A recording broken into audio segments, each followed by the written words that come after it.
पुणे जिल्ह्यातील भुकुम गावात वसलेलं एक सुंदरसं घर. बाहेरून बघितलं तर सर्व काही एकदम परफेक्ट, पण या घराच्या भिंतीच्या मागे एक भयान वास्तव लपलेलं होतं. 16 मे 2025 रोजी ह्याच घरात सायंकाळी 4:30च्या सुमारास वैष्णवी हगवणे या महिलेचा मृतदेह पंख्याला लटकलेल्या अवस्थेत आढळून आला. हे तिचं सासरचं घर होतं.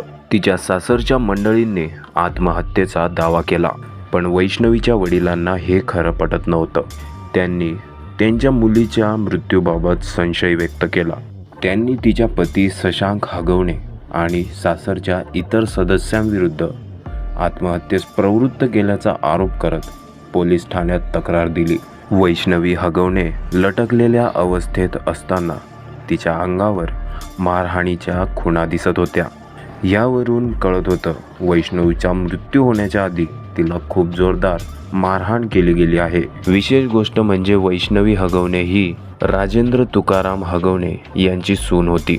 राजेंद्र हगवणे हे राष्ट्रवादी काँग्रेस पक्षाचे माजी पदाधिकारी होते.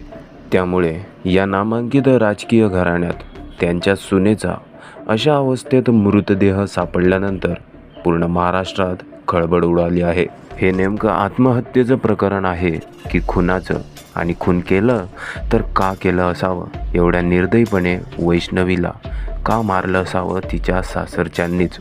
बघूया संपूर्ण माहिती याच व्हिडिओमध्ये.